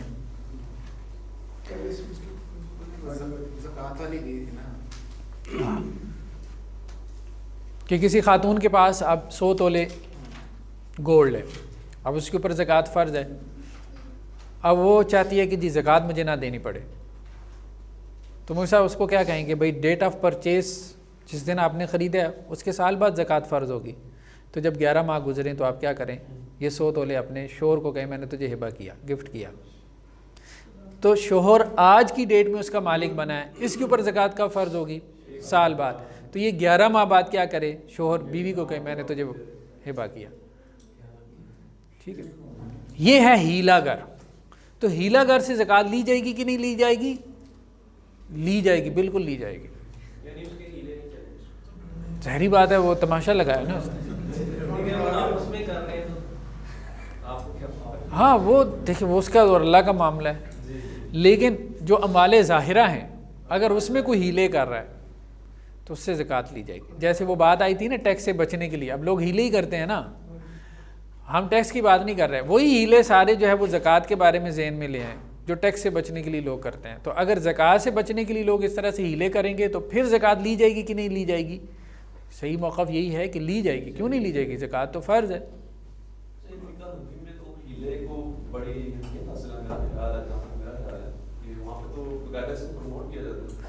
ہاں بہرحال وہاں اس حوالے سے نا کچھ پائی جاتی ہے، سستی ہے نہیں ہوگی، لیکن سب کے ہاں نہیں ہے، وہاں پہ بھی کچھ لوگ جو ہے نا وہ اصل میں اس کے قانونی پہلو کو پھر زیادہ اہمیت دیتے ہیں۔ دیکھیں وہ کہتے ہیں یار اس کا معاملہ بآخرت میں اللہ کے ساتھ ہے، ہم تو ظاہر کو دیکھیں گے، قانون کے اعتبار سے اس کے اوپر فرض نہیں ہے، وہ قانون کو زیادہ اہمیت دیتے ہیں۔ دوسرے جو دو وہ کہتے ہیں بھائی لا نہیں، لا کی اسپرٹ کو اہمیت دو، سمجھ رہے نا بات؟ ایک لا کی اسپرٹ ہے اور ایک لا ہے، تو اب اختلاف اس میں ہو گیا کہ آپ قانون کو زیادہ اہمیت دیں گے، قانون کے لفظ کو، یا اس کی اسپرٹ کو اہمیت دیں گے؟ تو بات یہ ہے کہ قانون کی اسپرٹ کو بعض جگہوں پہ اہمیت دینی چاہیے، ورنہ محض قانون تو لوگ اس کو تماشا بنا لیں گے، وہ لوگ بنا لیتے ہیں۔ بات کر رہے تھے اموال زکوٰۃ کے بارے میں، یعنی زکوٰۃ کے مسائل میں، زکوٰۃ کے ایشوز میں جو میجر ٹاپکس ہیں ان میں سے ایک یہ بھی ہے، زکوٰۃیبل ایسٹ کون کون سے ہیں، کن چیزوں کے اوپر زکوٰۃ فرض ہے، کس کے اوپر زکوٰۃ ہے، کس کے اوپر نہیں ہے۔ تو جن کے اوپر ہے وہ 5 قسم کے ہیں، 5 قسم کے مال کے اوپر زکوٰۃ فرض ہے۔ سب سے پہلے نقدین، نقدین کسے کہتے ہیں؟ سونا چاندی، گولڈ اینڈ سلور، یہ بیسیکلی اس زمانے کی کرنسی تھی۔ دینار جو ہے وہ سونے کا ہوتا تھا اور یہ رومن امپائر کا سکہ تھا دینار۔ درہم جو ہے وہ چاندی کا ہوتا تھا اور یہ پرشین امپائر کا سکہ تھا۔ فارس کا، ایران کا. اس وقت سپر پاورز 2 ہی تھیں. یہ 2 سکے چلتے تھے، درہم اور دینار. درہم سونے کا تھا، درہم جو ہے وہ چاندی کا تھا اور دینار سونے کا تھا.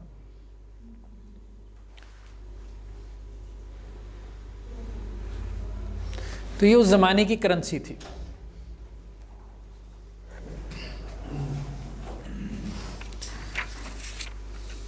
تو کرنسی کے اوپر زکوٰۃ ہے. اس کے بارے میں قرآن مجید کی وہی آیت جو پہلے گزر چکی، والذین یکنزون الذھب والفضہ، ذہب اور فضہ، سونا اور چاندی،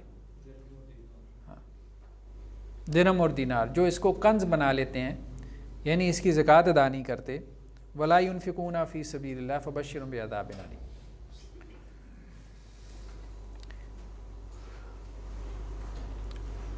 ہر جو قسم ہے اس میں 2 چیزیں اہم ہیں. ایک نصاب سے مراد منیمم اماؤنٹ ہے جس کے اوپر زکوٰۃ فرض ہے.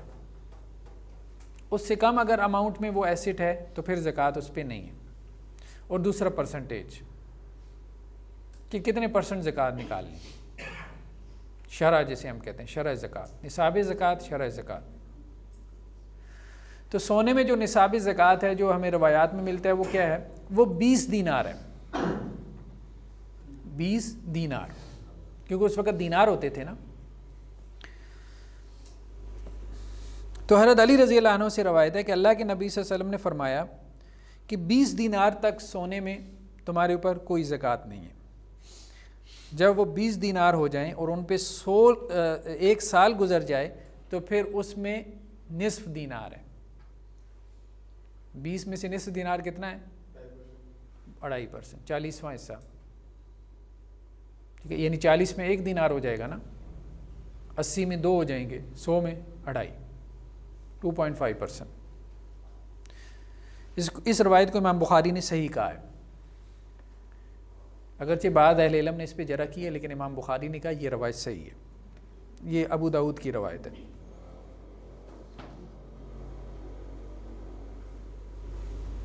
حافظ ابن حجر نے بھی کہا ہے کہ یہ روایت حسن درجے کی ہے.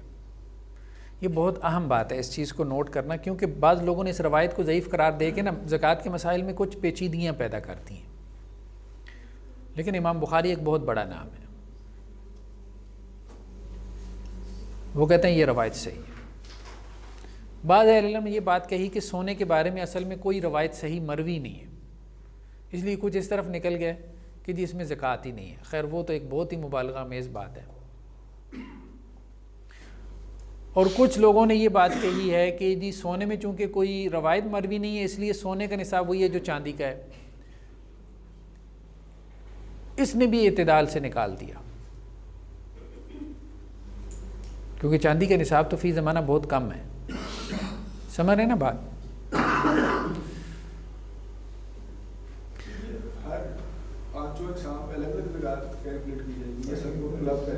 نہیں، الگ الگ یہ بات آگے آ رہی ہے. امام مالک نے موطا میں یہ بات کی ہے کہ سنت جس میں کوئی اختلاف نہیں ہے وہ یہ ہے کہ 20 دینار میں زکوٰۃ واجب ہے، جیسا کہ 200 درہم میں واجب ہے.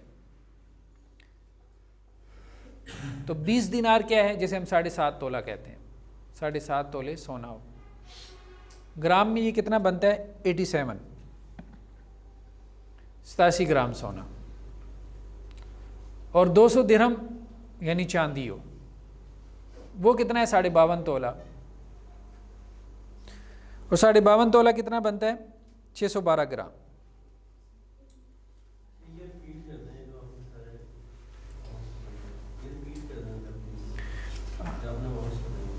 جی 7.5 تولہ اور 52.5 تولہ چاندی 52.5 تولہ ہے. ٹھیک ہے، ایک تولے میں 11.6 گرام ہوتے ہیں نا. چاندی 612 گرام ہو گئی، یعنی آدھا کلو سے زیادہ ہی ہوگی نا. اور سونا جو ہے وہ 87 گرام.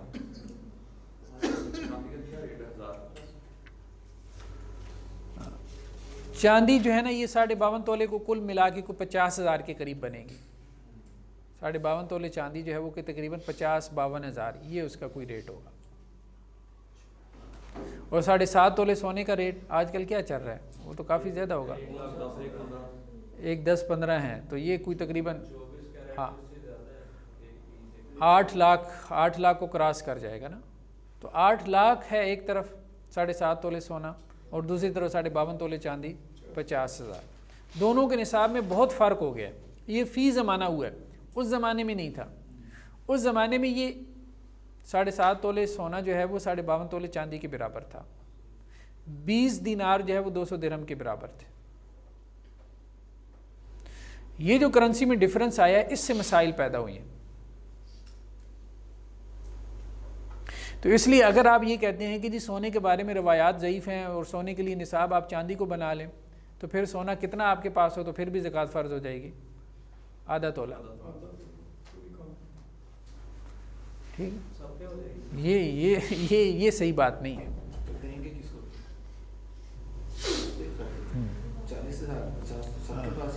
ایسا ہی ہے. تو اس لیے یہ بات درست نہیں. سونے کا اپنا نصاب ہے. سونے کا نصاب کیا ہے؟ 7.5 تولے. چاندی کا اپنا نصاب ہے، وہ کیا ہے؟ 52.5 تولے. بس یہی رائے صحیح ہے، اور یہی جمہور کی رائے ہے. 2.5%. سونا جو ہے 7.5 تولے ہوگا تو اس پہ زکوٰۃ ہوگی. 7 تولے ہے تو زکوٰۃ نہیں ہے. چاندی 52.5 تولے ہوگی تو اس پہ زکوٰۃ ہوگی. اگر 50 تولے بھی ہے تو زکوٰۃ نہیں ہے.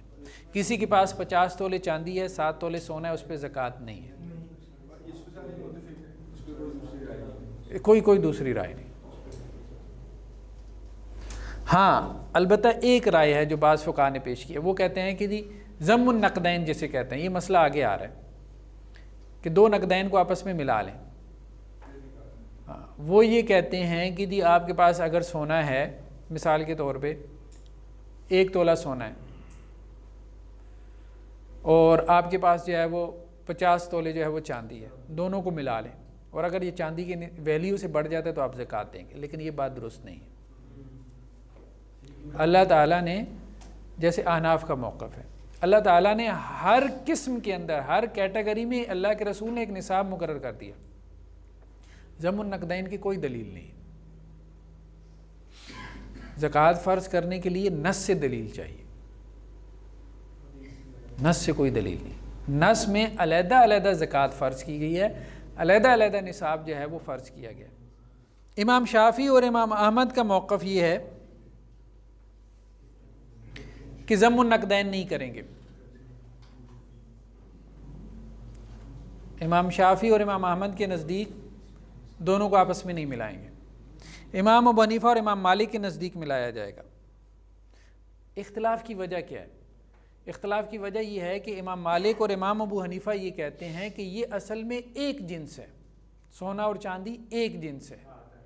ایک جنس کیسے ہے؟ وہ کہتے ہیں یہ اصل میں نقدی ہے، یعنی کرنسی ہے. لیکن امام شافعی اور امام احمد کہتے ہیں کہ یہ ایک جنس نہیں ہے، یہ 2 جنس ہیں. اور یہی بات جو ہے نا وہ معقول معلوم ہوتی ہے. دیکھیں کرنسی جو ہے ڈالر اور روپیہ ایک نہیں ہے، یہ ایک جنس نہیں ہے. نہیں بات یہ پھر تو سود کا سارا آپ کا بیس ہی ختم ہو جاتی ہے اگر آپ اس کو جو ہے وہ ایک جنس شمار کر لیں.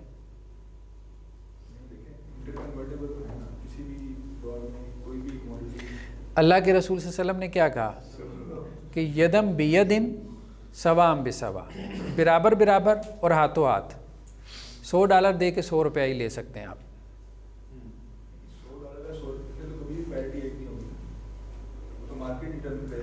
تو اگر یہ ایک جنس ہے، $100 اور $100 اگر ایک جنس ہے، ڈالر اور روپیہ، ٹھیک ہے، تو یہ پھر ان میں برابری ضروری ہے. ہاں اگر آپ ان میں کمی بیشی کریں گے تو یہ ربا ہے. پورے یہی ہے نا. سیم جنس میں تبادلے کا، ایکسچینج کا اصول کیا ہے؟ سیم جنس میں ایکسچینج کا اصول یہ ہے کہ برابر برابر. اگر آپ سیم جنس میں کمی بیشی کرتے ہیں تو اسی کو ربا کہا گیا. تو وہ سیم جنس نہیں ہے. ایون کہ کرنسی میں جو ہے وہ ایک علیحدہ جنس کنسیڈر ہوتی ہے. تو سونا اور چاندی سیم جنس نہیں ہے. یہی رائے جو ہے وہ بہتر معلوم ہوتی ہے، اس لیے ان کو نہیں ملایا جائے گا. اللہ کے رسول نے بھی فرق کیا ہے نا، جب نصاب میں فرق کیا تو یہ بہت بڑی دلیل ہمارے پاس آ گئی کہ ایک کا نصاب 20 درہم رکھا، دوسرے کی جو ہے وہ ایک کا نصاب 20 دینار رکھا، دوسرے کا 200 درہم رکھا، تو یہ بہت بڑی دلیل ہمارے ہاتھ آ گئی کہ اللہ کے رسول نے فرق کیا ان دونوں میں۔ دوسرا کیا ہے، کرنسی ایکویلنٹ ہو، جیسے پیپر کرنسی ہے یا سیونگ سرٹیفکیٹس ہیں یا پرائز بانڈز ہیں۔ اب پرائز بانڈ رکھنا جائز نہیں ہے، لیکن بہرحال اس کی ویلیو تو ہے نا، نقدی تو ہے وہ، تو کرنسی ہو یا کرنسی ایکویلنٹ ہو، چیکس ہیں تو وہ بھی زکوٰۃ ایسٹ ہے، کیونکہ وہ بھی کس کے حکم میں ہے؟ نقدین کے حکم میں۔ اس کی پرسنٹیج بھی کیا ہے؟ 2.5%۔ اس کی بھی شرط کیا ہے؟ 1 سال اس کے اوپر گزرا ہو، یعنی بینک میں 1 سال تک پڑا رہا ہو وہ مال، مطلب ہاں۔ اب یہ اختلافی مسئلہ ہے، اس میں میجورٹی یہ کہتی ہے، اب دیکھیں نا بات یہ ہے کہ سونے کا نصاب بھی آ گیا، سلور کا بھی آ گیا، ٹھیک ہے۔ اب جو نقدی ہے، پیپر کرنسی ہے، اس کو ہم نے قیاس کرنا ہے۔ قیاس آپ اس کو سونے پہ کریں گے یا چاندی پہ کریں گے؟ ہمارے پاس کوئی دلیل نہیں کہ اس کو سونے پہ کرنا چاہیے، اس کو چاندی پہ کرنا چاہیے۔ میجورٹی اس کو چاندی پہ قیاس کرتی ہے، لیکن جو وہ دلیل بیان کرتے ہیں وہ یہ کہتے ہیں کہ جی چاندی والی روایات زیادہ صحیح ہیں، لیکن یہ کوئی دلیل نہیں ہے۔ بہرحال انہوں نے بنا لی کہ چاندی والی روایات زیادہ صحیح ہیں، اس لیے ہم اس پہ قیاس کرتے ہیں۔ زیادہ صحیح ہونا قیاس کی کوئی دلیل نہیں ہے۔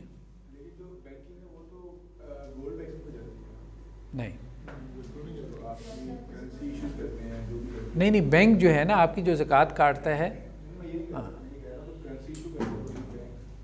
ہاں اس میں وہ پیچھے گولڈ کو بنیاد بنا کے، ہاں ایسا ہی۔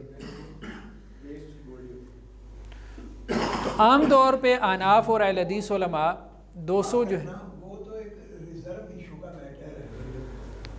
تو کرنسی جو ہے نا اس کے بارے میں میجورٹی کی رائے یہ ہے پیپر کرنسی کے بارے میں کہ اس میں آپ چاندی کو نصاب بنائیں گے۔ اس لیے ہمارے عام طور پہ اہل حدیث احناف علماء یہی فتویٰ دیتے ہیں کہ 52.5 تولے چاندی کے برابر اگر کسی کے بینک اکاؤنٹ میں کرنسی پڑی ہے، جیسے 50,000 52,000 سال بھر پڑی رہی ہے، تو وہ اس پہ زکوٰۃ دے گا۔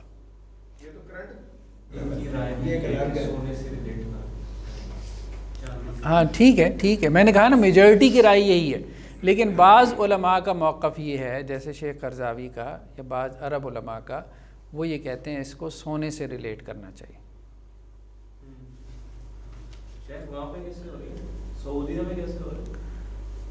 سعودیہ میں بھی میجورٹی کی رائے یہی ہے کہ چاندی سے ریلیٹ کریں، لیکن ایسے ہی ہے، مطلب بعض علماء یہاں پہ بھی، اب وہ عاطف وحید صاحب تھے ڈاکٹر اسرار صاحب کے بیٹے، وہ بھی یہ کہتے تھے کہ یہی رائے بہتر معلوم ہوتی ہے کہ آپ سونے سے ریلیٹ کریں۔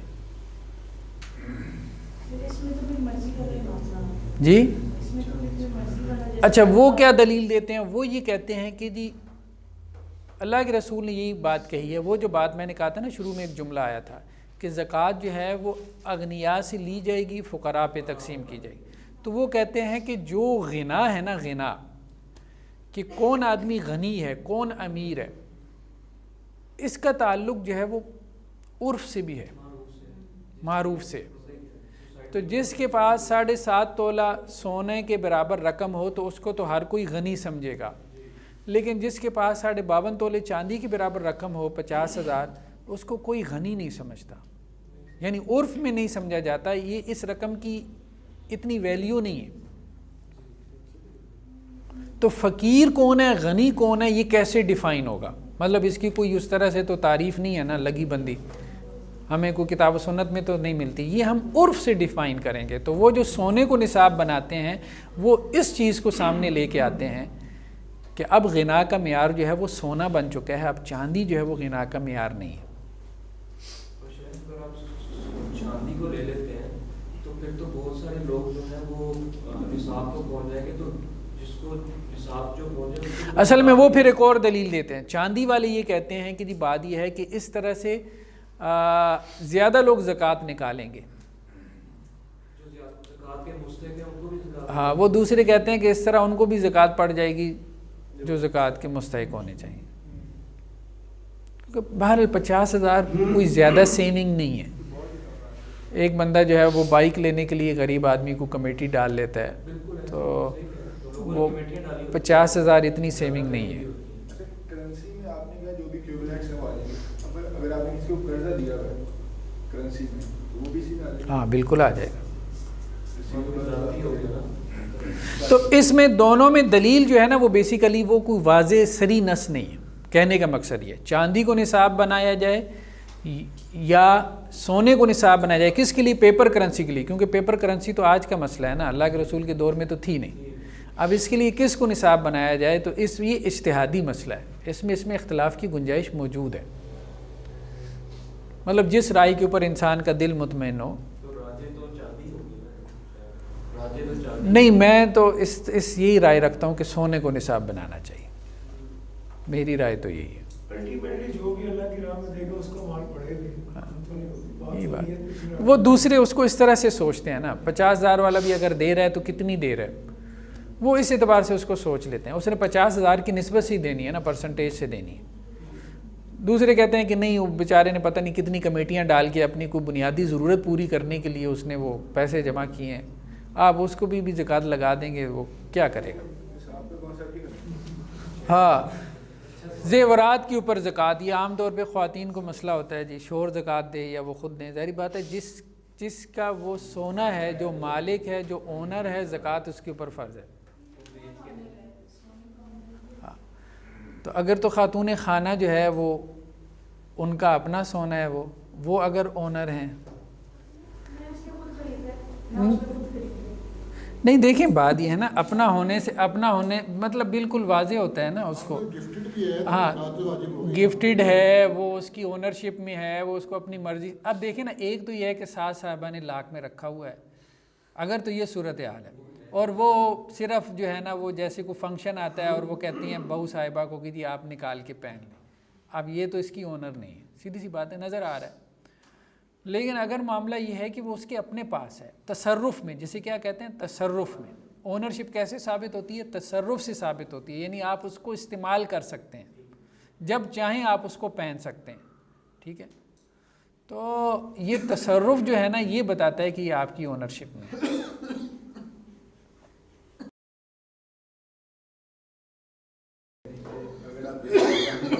آپ ٹھیک ہے, بالکل صحیح. ہاں, بیچ سکتا ہے بندہ اگر تو وہ اس کے تصرف میں. نہیں دیکھیں, ایک بات یہ ہے کہ شوہر زکوٰۃ دے تو وہ ہو جاتی ہے.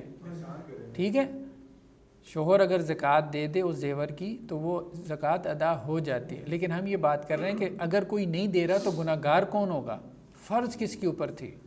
تو ظاہری بات ہے جس کا وہ مال تھا, جس کا وہ زیور تھا, اسی کے اوپر زکوٰۃ تھی.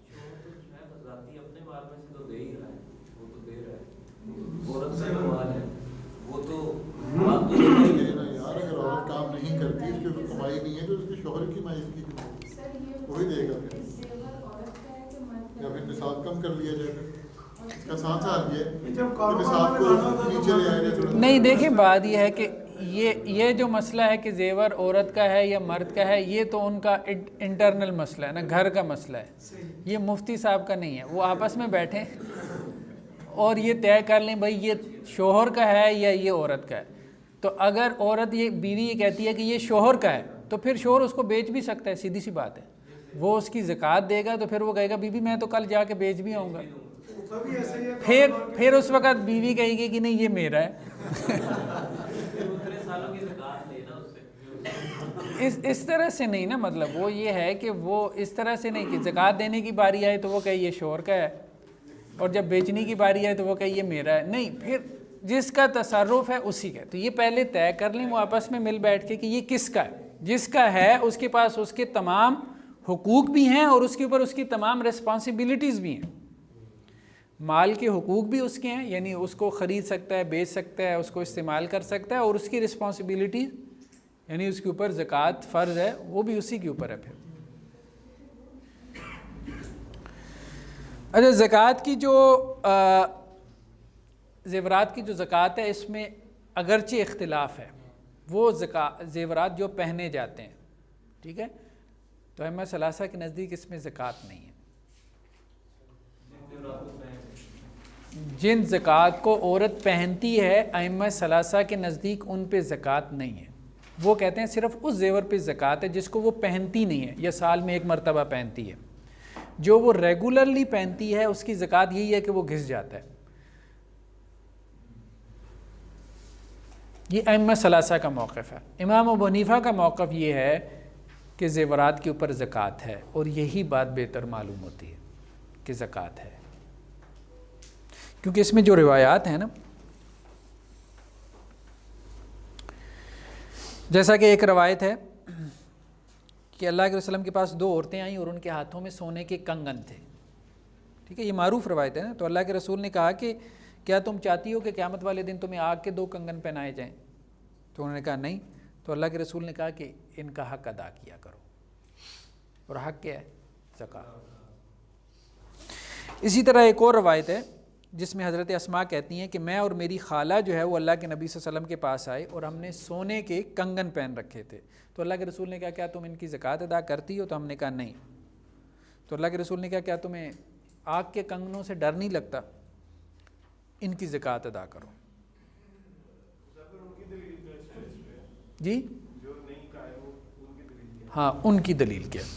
ایک تو وہ یہ کہتے ہیں کہ یہ روایات جو ہے نا یہ محل نظر ہے، مطلب ان کے اوپر وہ اعتراضات کرتے ہیں. ٹھیک ہے، لیکن یہ مطلب ایک نہیں، ایک سے زائد روایت ہے، لیکن بہرحال پھر بھی وہ ان کے اوپر. دوسرا جو ان کی دلیل ہے وہ آثار صحابہ ہے، یعنی صحیح سند سے ثابت ہے کہ بعض صحابہ جو ہے وہ زیورات کے وہ زکوٰۃ نہیں نکالتے تھے. جیسے مثال کے طور پہ حضرت جابر بن عبداللہ سے ہے، یہ بھی صحابی رسول ہیں. ان سے سوال ہوا کہ کیا زیورات میں زکوٰۃ ہے، یعنی جن کو عورت پہنتی ہے؟ تو انہوں نے کہا نہیں. تو انہوں نے کہا اگر 1000 دینار کے برابر پہنچ جائیں، 1000 دینار، ٹھیک ہے، 20 دینار 7.5 تولے ہوتا ہے، 1000 دینار، تو انہوں نے کہا اس سے زیادہ بھی ہو جائے پھر بھی زکوٰۃ نہیں. حضرت جابر بن عبداللہ، یہ بہقی کی روایت ہے. دوسری جو ہے وہ حضرت عائشہ سے ہے موطا میں. ٹھیک ہے، حضرت عائشہ سے یہ ہے کہ وہ اپنی جو بھتیجیاں ہوتی تھیں ان کو زیورات پہناتی تھیں جو ان کے زیر کفالت ہوتی تھی، اور ان کی زکوٰۃ نہیں نکالتی تھی. اسی طرح حضرت عبداللہ بن عمر سے بھی یہ مروی ہے کہ وہ بھی اس طرح سے زیورات کی زکوٰۃ نہیں نکالتے تھے. تو ائمہ ثلاثہ آثار صحابہ کی وجہ سے اس طرف گئے. اچھا، ایک تو وہ ان روایات کے اوپر کہتے ہیں کچھ کہ وہ محل نظر ہیں، لیکن یہ ہے کہ ان روایات کو جیسے بعض ائمہ نے صحیح بھی کہا ہے، جیسے علامہ البانی وغیرہ نے اور لوگوں نے صحیح کہا ہے، اور صحیح بات یہ ہے کہ وہ اتنے کو قوی اعتراضات نہیں ہیں. اچھا، پھر وہ ان کی تعویل کر لیتے ہیں. وہ کہتے ہیں جو روایات صحیح بھی ہیں نا، ان سے مراد زکوٰۃ سے مراد کیا ہے؟ وہ کہتے ہیں صحابہ کے عمل میں اور اس میں تطبیق دینی چاہیے روایات میں. تو وہ روایات کا معنی یہ کرتے ہیں کہ اس زکوٰۃ سے مراد یہ ہے کہ کوئی عورت جو ہے نا وہ دوسری عورت کو پہننے کے لیے وہ زیور دے دے، یہی اس کی زکوٰۃ ہے. زکوٰۃ اس ٹرم میں اللہ کے رسول نے کہا ہے کہ ان کی زکوٰۃ دو، یعنی یہ استعمال کے لیے کسی کو دے دیا کرو. دوسرا انہوں نے یہ بھی تعویل کی کہ یہ منسوخ ہیں، یعنی آثار صحابہ اس کی دلیل ہیں کہ یہ روایات منسوخ ہیں. ایک اس طرح بھی وہ چلے گئے. تو اس طرح سے مختلف جو ہے وہ توجیہات انہوں نے کی. یا انہوں نے یہ بھی کہا ہے کہ زندگی میں ایک مرتبہ زکوٰۃ دے دے، یہ ان روایات کا مفہوم ہے. لیکن بہرحال اس میں زیادہ بہتر رائے وہی معلوم ہوتی ہے امام ابو حنیفہ کی کہ زکوٰۃ دینی چاہیے، کیونکہ روایات بہت کلیئر ہیں اور بہت سخت وعید والی ہیں. تو اگر کسی نے نہیں دینی تو اس کو 7 تولے تک لے آئے، پھر 7.5 تولے یا اس سے زیادہ نہ رکھے. یہ دیکھیں یہ مسئلہ بھی صرف احناف کے ہاں ہے، یہ مسئلہ صرف احناف کے ہاں ہے کہ زکوٰۃ، آگے آئے گی ایک بات زکوٰۃ کے مستحقین کی، کہ زکوٰۃ جو ہے نا صاحب نصاب نہیں ہونا چاہیے زکوٰۃ لینے والا، اس کی کوئی دلیل نہیں ہے. کہ بات یہ ہے کہ ضرورت مند ہوتا ہے. ٹھیک ہے، 50,000 کوئی بات ہے ہی نہیں، وہی بات ہے. 50,000 کے ساتھ انسان کی بہت ساری ضروریات ہیں جو پوری ہونے سے رہ جاتی ہیں. تو جمہور کے نزدیک اصل چیز کیا ہے؟ ضرورت مند ہونا ہے. جیسے سر آج کل شادیاں ہوتی ہیں، مطلب بہت سمپل بھی شادی ہو تو اس کے اندر بھی 5-7 لاکھ روپے آرام سے دے دیتے ہیں. تو اس میں بھی آپ کسی بہن بھائی کو مطلب یہ کہ اپنی باجی بھتیجی کے لیے یا بھاجے بھتیجے کے لیے دے سکتے ہیں زکوٰۃ کی مادہ سپورٹ کر سکتے ہیں؟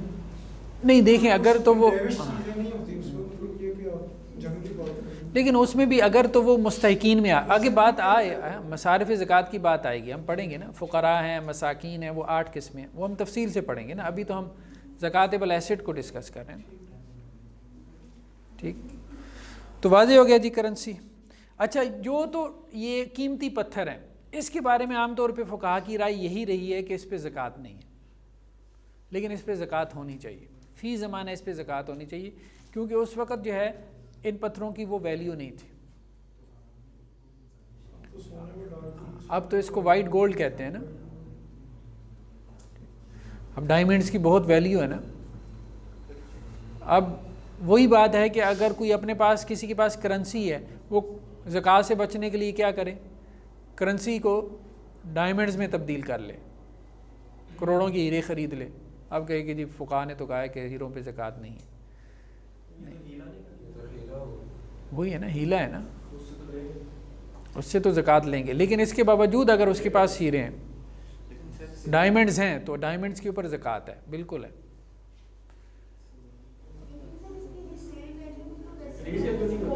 جی نہیں، دیکھیں جو تو کمپنیاں ہیں نا، جو تو کمپنیاں جو برانڈز ہیں، ان کی پوری دنیا میں ریسیل ویلیو ہوتی ہے. وہ آپ کو بتاتے ہیں یہ آپ اس قیمت پہ ہم سے پرچیز کر رہے ہیں اور اس کی یہ ریسیل ویلیو ہے. کسی بھی ہماری آپ آؤٹ لیٹ پہ چلے جائیں، وہاں جا کے جب چاہیں بیچتے. تو انہوں نے اپنی ایک مارکیٹ بنانے کے لیے یہ پورا نظام قائم کیا ہے. یہ نہیں ہے اس کی کوئی قیمت اس طرح سے نہیں جیسے آپ کہیں کہ نا جی وہ بس خرید لیا تو آپ، یہ نہیں. اب اس کی پوری اس لیے تو اس کو وائٹ گولڈ کہتے ہیں.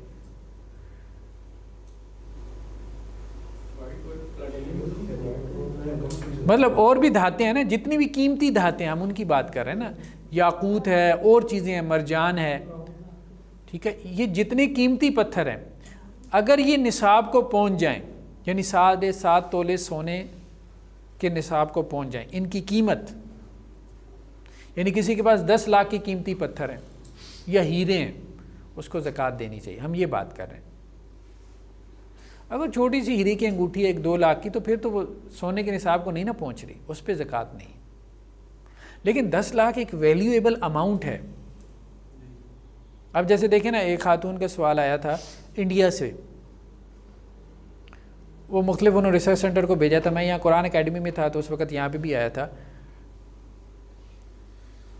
کہ وہ خاتون خانہ کے پاس جو ہے وہ 5 کروڑ کے ہیرے تھے. انہوں نے مفتی صاحب سے پوچھا، انہوں نے کہا کوئی زکوٰۃ نہیں ہے. اور اس کے گھر میں جو وہ میڈ کام کرتی تھی، اس کے پاس جو ہے وہ 52.5 تولے چاندی کے برابر رقم تھی، تو اس کے اوپر زکوٰۃ فرض تھی. تو ایک اور مسئلہ اس نے سوال کرنے والے نے یہ پوچھ لیا تھا کہ میڈ جو ہے وہ کیا اپنی مالکن کو زکوٰۃ دے سکتی ہے؟ لیکن سر وہ جہاں ہم نے 52.5 تولے چاندی پہ زکوٰۃ کی بات کی ہے، وہاں پہ مارکیٹ ویلیو کو آپ نے ڈسکریج کیا کہ وہ کنسیڈر نہیں کی جائے گی. اسی وجہ سے آپ نے کہا تھا کہ اگر کسی کے پاس ایک بات ذہن میں رکھیں، وہ نقطہ ابھی تک آپ کے ذہن میں نہیں بیٹھ رہا. چاندی ضرورت نہیں ہے، کرنسی آپ کی ضرورت ہے. سمجھ رہے ہیں نا بات؟ چاندی آپ کی ضرورت نہیں ہے، آپ کیوں رکھ رہے ہیں؟ کوئی کام نہیں آتے. دیکھیں کرنسی ضرورت ہے اس لیے کہ آج ساری تجارت کرنسی میں ہوتی ہے. مجھے صبح سے لے کے شام تک کچھ خریدنا ہے، مجھے کرنسی میں پیپر کرنسی چاہیے، میری جیب میں ہونی چاہیے. ٹھیک ہے، وہ میری ایک بنیادی ضرورت ہے. تو اس لیے 50,000 جو ہے وہ ایک میری بنیادی ضرورت ہے. 52.5 تولے چاندی میری ضرورت ہے ہی نہیں. میں نے کیوں رکھی ہوئی ہے؟ سوال تو یہ پیدا ہوتا ہے نا، کیوں رکھی ہوئی ہے میں نے؟ مطلب اس کے بغیر کون سا میرا کام رکا ہوا ہے؟ سیم کیس جو ہے وہ قیمتی پتھروں پہ بھی پھر اپلائی ہوتا ہے. وہ پھر میں نے کیوں رکھی ہوں جو آپ کہہ رہے ہیں اس پہ ہونی چاہیے. ہاں، وہاں پہ پھر قیمتی پتھر رکھنے کا کوئی جواز نہیں. تو اس لیے تو وہ زکوٰۃ دے نا. یہی تو ہم کہہ رہے ہیں کہ دے. ہم تو نہیں کہہ رہے کہ نہ دے. چاندی والے کو بھی ہم کہہ رہے ہیں کہ دے. اس کو بھی ہم کہہ رہے ہیں کہ وہ دے. کیوں اس نے اتنے قیمتی پتھر رکھے ہوئے؟ یہی بات ہے نا. ہم تو نہیں کہہ رہے کہ نہ دیں, ہم تو یہی کہہ رہے ہیں کہ وہ دے. سر اگر کسی کی کوئی زمین ہے اس میں تیل کا کنواں نکل رہا ہے, وہ آگے آ رہا ہے بالکل. معدنیات کا بھی دیکھیں نا. اب دیکھیں نا, ہمارے یہاں فقہا نے کچھ فتاویٰ دی ہیں, جیسے یہ کہہ دیا کہ جی قیمتی پتھروں پہ زکوٰۃ نہیں. اچھا, ان کے زمانے کے اعتبار سے وہ بالکل ٹھیک تھا, ویلیو ہی نہیں تھی نا. ڈائمنڈ کا فارمولہ بیسیکلی کیا پیچھے کاربن کا فارمولہ اور کیا ہے, کوئلے کی کانوں سے ہی نکل رہے ہیں نا, کہاں سے نکل رہے ہیں.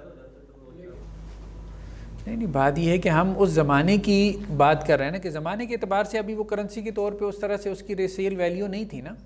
مثال کے طور پہ اب قرآن نے تو یہ بھی نہیں بیان کیا نا, حدیث نے یہ بھی نہیں بیان کیا کہ جی زمین سے جو نکلے ٹھیک ہے. اب جیسے امام ابو حنیفہ کے ہاں یہ ہے کہ جی زمین سے اگر مایہ نکلے نا تو اس پہ زکوٰۃ نہیں ہے, کوئی بھی لیکوڈ چیز زمین سے نکلے. اب سب سے قیمتی چیز جو نکل رہی ہے وہ پیٹرول ہے, ٹھیک ہے. تو ہمارے فقہا نے کچھ فتاویٰ ایسے دیے جو اس وقت کے اعتبار سے تھے. تیل اس وقت کی ضرورت ہی نہیں تھا, بنیادی ضرورت نہیں تھا نا, یا اس کی مارکیٹ نہیں بنی ہوئی تھی. تو آج ایک چیز کی مارکیٹ بن گئی ہے, قیمتی پتھروں کی ایک پوری مارکیٹ بن گئی ہے, ان کی ریسیل ویلیو ہے, ان کی برانڈز ہیں, ان کی آؤٹ لیٹس ہیں پوری دنیا میں. تو پھر اس کی زکوٰۃ فرض ہونی چاہیے, ورنہ لوگ ہیلوں کی طرف نکل جائیں گے, کروڑوں کے پتھر لے کے رکھ لیں گے زکوٰۃ سے بچنے کے لیے. چلیں جی, سبحانک اللہم و بحمدک نشہد ان لا الہ الا انت.